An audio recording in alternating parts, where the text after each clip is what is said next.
안녕하세요. 대모대 김범수입니다. 이제 스타트업 대표라면 누구나 다 펀딩을 하러 나갈 때 이거 이번에 얼마를 레이즈를 해야 될까라는 고민 여러분 다 하시죠. 이게 참 어려운 얘기입니다. 딱 정해진 답이 있는 것도 아니고 누구도 이거를 모으는 게 정답이다라고 얘기해 줄 수는 없어요. 근데 그것에도 이 몇 가지로 이렇게 생각을 해보면 거의 공식처럼 그냥 여러분이 요 정도를 모으러 나가면 되겠구나라고 여러분의 펀딩 성공 가능성을 높여주는 요구 금액이 있습니다. 오늘 영상에서는 그 요구 금액을 여러분이 어떻게 산정하시나에 대해서 설명을 드리겠습니다.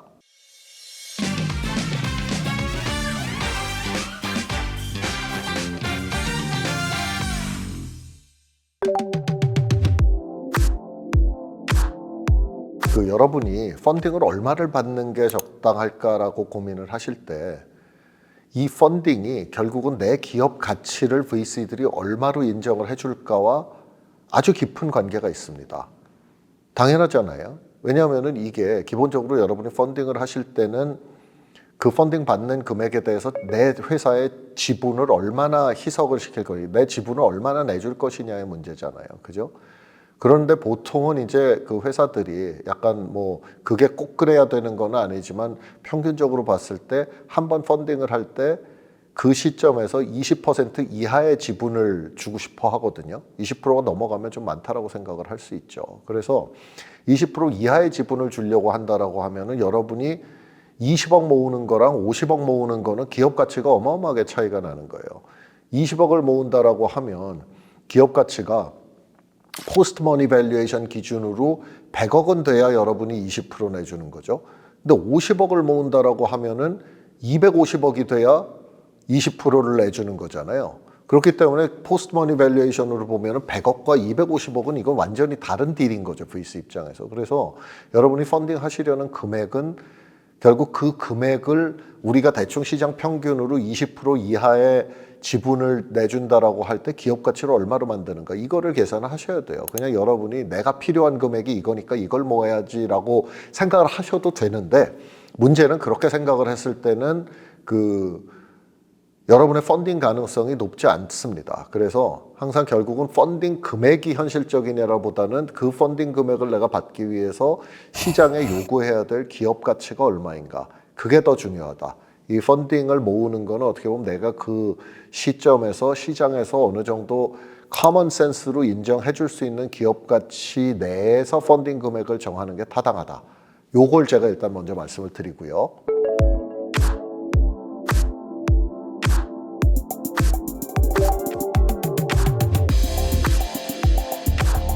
얼마를 펀딩을 하려고 하느냐에 따라서 어떤 경우에는 그 요구 금액 자체가 VC를 완전히 턴업 시켜버리는, 그러니까 아예 이거 뭐야? 뭐잉? 이거 미친 거 아니야? 약간 이렇게 마음속에 생각을 들게 하는 그런 요구 금액이 있어요. 근데 그걸 요구하시면 여러분이 안 돼요. 그 왜 안 되냐 하면 이 VC는 자기가 투자를 하지만 이 스타트업이 요번 라운드 뒤에도 계속 몇십억, 몇백억의 펀딩을 받아야 된다는 걸 압니다. 그렇기 때문에 VC 입장에서는 이 사람이 내가 투자 안 해주면 밖에 딴 데 가서 펀딩 못 해올 것 같은 대표에 대해서는 되게 좀 걱정을 하거든요. 내가 계속 영원히 그 회사를 나 혼자 투자하면서 갈 수는 없잖아요. 그렇기 때문에 대표가 펀딩에 있어서 이 시장을 읽는 현실 감각이 있느냐 없느냐에 대한 거를 VC들이 은근히 살펴봅니다. 그걸 그렇게 대놓고 얘기하지는 않지만. 근데 여러분이 약간 VC가 생각할 때 으잉? 할 만한 금액과 밸류에이션을 요구를 하시면 이게 VC 입장에서 이 사람은 지금 현실 감각이 없구나. 야, 고생 좀 하겠는데 이렇게 생각을 하게 된다라는 거죠. 제가 실제 그런 사례가 있었어요. 이제 그 구글 출신의 창업자인데 미국에 이제 이렇게 제가 창업하기 전에 구글에 있을 때부터 이제 몇 년 동안 알고 지내고 교류하고 이런 사업 아이디어 같은 거 얘기하고 그러다가 이제 이 사람이 이게 창업을 했어요. 창업을 했다라 그러는데 그 분야 자체가 제가 그렇게 매력을 느끼는 분야는 아니었는데 이 양반이 이렇게 처음에 와서 펀딩 피치랄까? 정식 피치는 아니었지만 어쨌든 저한테 좀 이렇게 아는 사이니까 얘기를 할 때 그렇게 말씀하시고 그래서 얼마 정도 레이즈 할 거냐 그랬더니 회사 만든 지 지금 한 몇 달 됐는데 자기가 1,500만 불을 모을 거고 그러려면 기업 가치가 5천에서 6천만 불은 돼야 된다라는 거예요. 만든 지 1년이 안 된 회사고 제품도 없는데.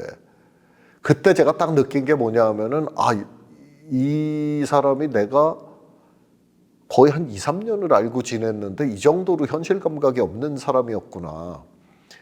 본인이 first time founder이고 앞에 트랙 레코드가 없고 그러니까 serial entrepreneur가 아닌 거죠.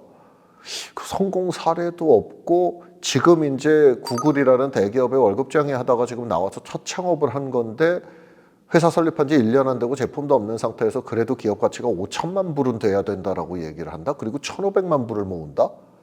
이거는 뭐 어떻게 보면 그 숫자가 약간 제가 생각할 때 뭐 리저너블한 그 펀딩 금액이나 기업 가치가 예를 들면 뭐 한 2천만 불에 뭐 200만 불을 모으는 거다. 뭐 그런 정도면 예를 들면 거기서 뭐 3천만 불에 300만 불 모은다 그러면 조금 욕심 같긴 한데 뭐 그렇게 될 수도 있지라고 생각을 할 텐데 5천만 불에 1,500만 불 모으는 건 이게 약간 너무 말도 안 되는 차이가 나는 거잖아요.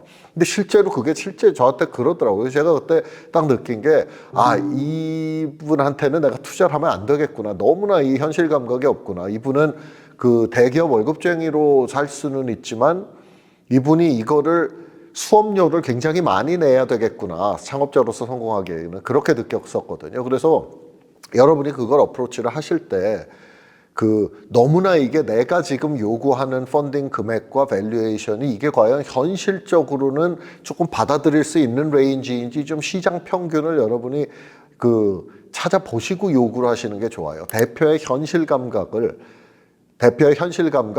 거기서 나오는 그 다음 펀딩의 가능성에 대해서 VC들이 대표가 얼마를 요구하는가 그 펀딩을 매니지하는 그 과정에서 그런 그 대표의 현실 감각과 펀딩 능력을 VC들은 평가합니다.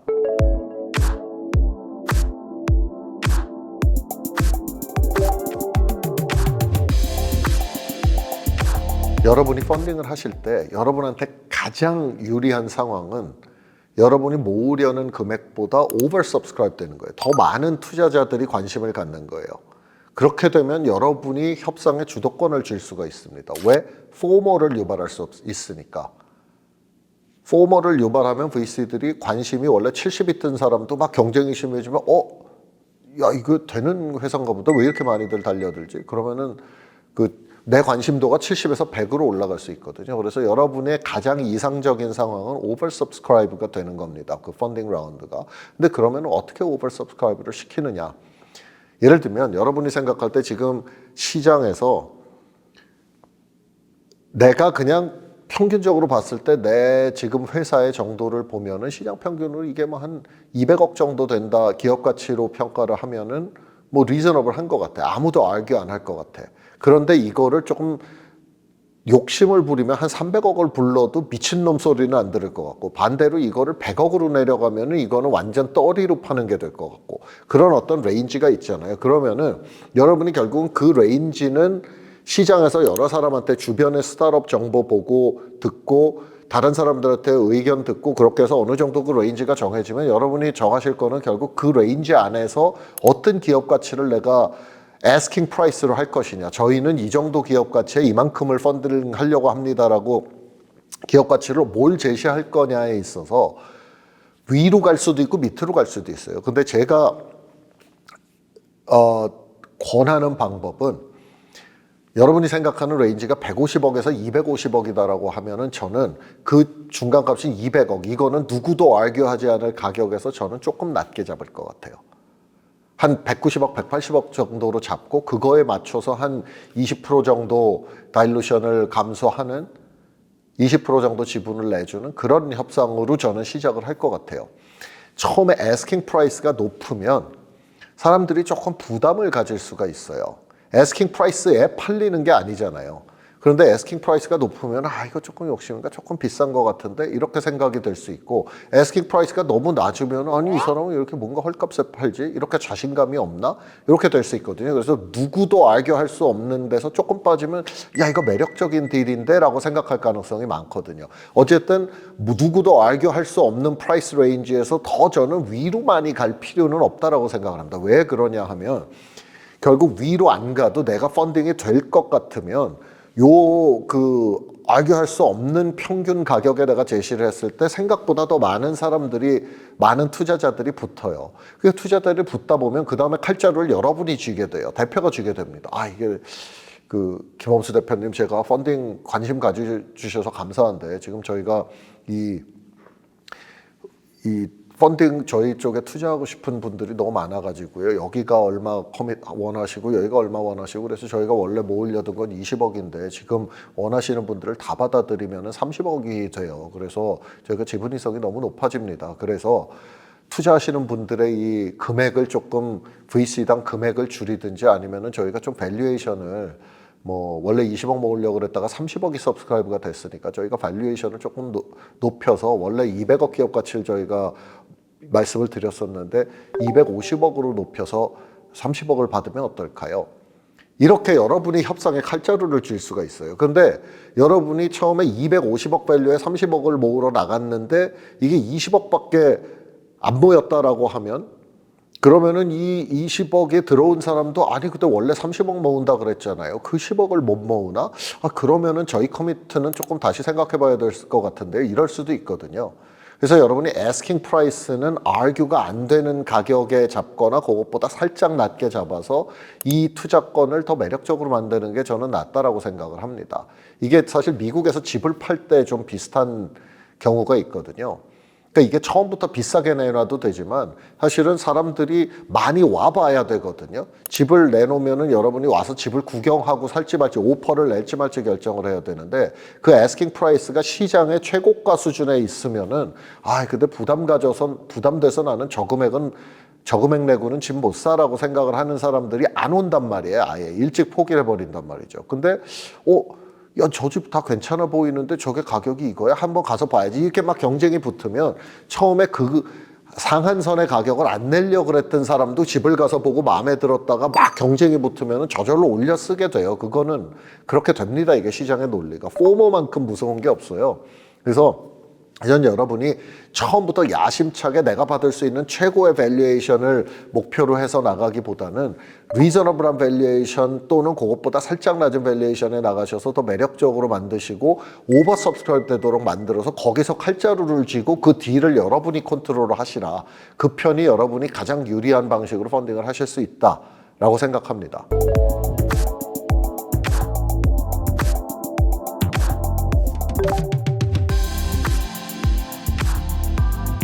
자, 그러면 제가 여러분이 펀딩 금액을 정하는 공식을 제가 말씀을 드릴게요.